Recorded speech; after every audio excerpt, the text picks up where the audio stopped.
Hi, my name is Cindy Petty, and I am an instructional coach and virtual teacher at Middletown Elementary. I was asked to share some of my experiences moving from instructional coach to a virtual teacher. So today, what I'd like to share with you are some tips that I have found to be successful for me. And these tips all come from my reflection of my virtual teaching this year. I think that you will find these tips to be helpful because for me, they have promoted a greater sense of classroom community and have fostered and promoted student success. The first tip I'd like to share is PBIS. So typically each year when we sit down with our students gathered around to develop our matrix and expectations for the school year, we have the students right there. And so one of the first challenges I met was, how do I still conduct this, but do so virtually? So the first thing I did with the students is we had to decide what was our matrix going to include. And I found that some of the headers are different from any other year I've ever created a matrix. And that's because it needed to incorporate the virtual world of learning. So you'll see I've included a picture that shows what my students helped create. They felt it was important to have a column that addressed learning with my teacher online and what those expectations would look like and sound like in order for them to be respectful, responsible, and ready to learn. We did the same thing for the second column with learning on my own from home when my teacher's not there, so during their asynchronous work. Also, they wanted to include just a distance learning column. And one of the ones that I hadn't thought about was resource. They realized that some of the expectations for resource, like PE and music, are very different from the expectations that were set for the content areas. One of the other things I did was I used Pear Deck because I wanted the voices of each of my students to be heard in the creation of this matrix. And I found Pear Deck to be an excellent way to do this and to gather all of their thoughts as we worked through each of these columns with respectful, responsible, and ready to learn. After we would work on a column, the next day I would bring that back to class and I would have it in the draft format of our matrix, and the students would review, discuss, and agree before we moved to the next column. The creation of this matrix has really been the cornerstone of why I think the virtual instruction has gone so well, because this really helps set the stage from the beginning. In relation to PBIS, once the expectations were set on the matrix, even in a virtual setting, it's been so important for me to reinforce and be very clear about those expectations. So acknowledging and praising when I see expectations, also making sure that I'm using the system we use here at our school, which happens to be compliment cards and compliment tickets for individual students, as well as class. And so the students get very excited about hearing about the positivity, and those expectations have really helped our virtual instruction to roll smoothly here. Something else that's been very important is building relationships with students, and also allowing them to make connections with each other. I really feel like our social emotional curriculum has done a fantastic job of this year, because that's been a protected time of our day where we, from the very beginning, worked on those things. And, I'm always very attentive to what students share about themselves, making notes for myself, because then what I'll do is I will reach out to the student either through email, or if I'm having lunch with them, or through a conversation, or when I'm having a Google Meet with them, and ask them questions or tell about a connection I have to something, and their little faces just light up. And so it has been really important with the virtual teaching to make time for that, and to let them know how I am connected to them and how they can connect with their peers.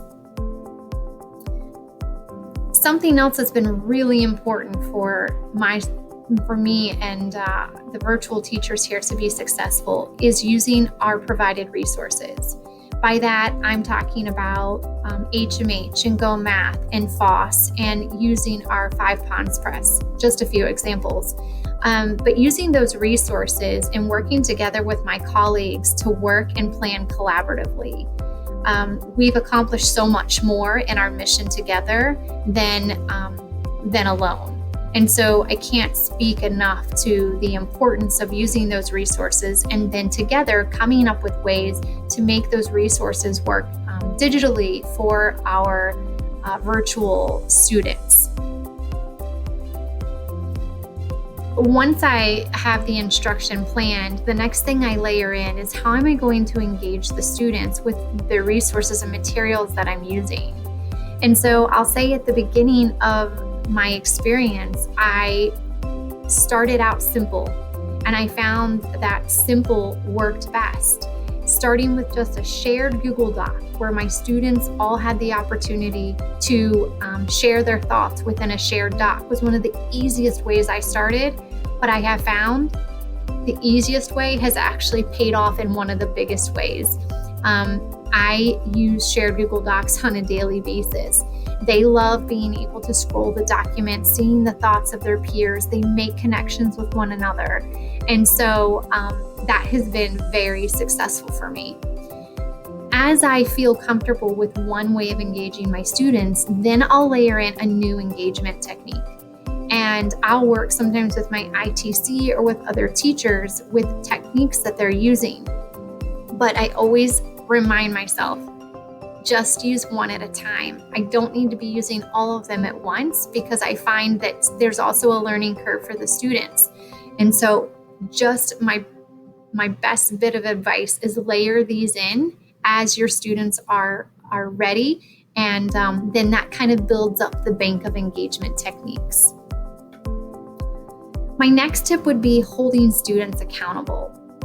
And through that, there's been a lot of teacher modeling of using Google Classroom or Seesaw to turn in their work. And so I think the accountability is important, and it's going to partner with one of the next things I talk about, which is feedback, because I want students to know that any work they're doing virtually, it matters to me. It matters to me because I know that they're learning the content and they know they're going to get feedback from me about what they've done. And so holding students accountable and then checking in with those if they are having trouble with any type of assignment or getting it turned in. I've offered extra Google Meets with my students and working with them outside of just the synchronous minutes to help them be successful. They love that they realize that everything they do matters greatly to me. Providing feedback. We know that feedback is a highly effective way to promote student growth and learning. And so I've provided feedback through Google Forms. I've provided feedback through Google Slides, through Google Docs, through email, and most recently through Vocaroo, which provides a link for oral feedback. And I try to make sure that the feedback is very specific and very targeted. And then I also offer sometimes like a question that I want them to think about or a bridge to the next thing that we may be learning about. And the students really look forward to my feedback. So I think that this has been one of the best ways to move students forward in their thinking. And I think that they try their best on assignments because they look forward to getting the feedback from the teacher. Again, they know that their work matters and they're excited to see what it is I'm going to have to say about their work. Just as important, though, I think it's important to seek feedback. And I seek this feedback both from my students, but also from the parents. Because with virtual teaching, the territory is new and we're doing new ways of instructing students. And so the students and their parents have a very unique perspective of being on that receiving end of the instruction and the work. And so that feedback is just as important so that I can continue to provide students with the best possible. Communication is very important. And one of the things that I think is key is being proactive.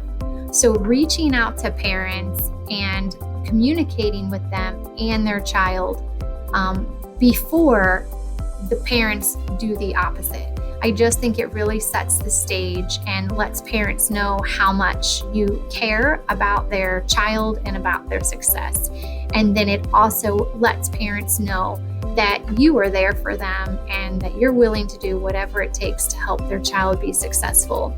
So that has been an absolute necessity in this virtual teaching experience. The last tip that I'd like to end with is just taking care of yourself. Every day, my virtual students need me to be at the top of my game. And in order for me to do that, I have to remember that I have to put myself first, and I have to take a break from schoolwork and step away and do things that are meaningful to me.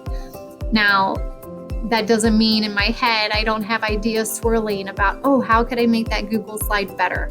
Or, oh, I could have done this with that engagement technique. Or, oh, I wanted to add Pear Deck to those slides.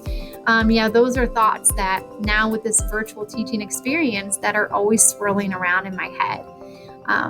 But at the end of the day, I know that I have to remain healthy and I need to remain positive and I need to remain energetic for my kids.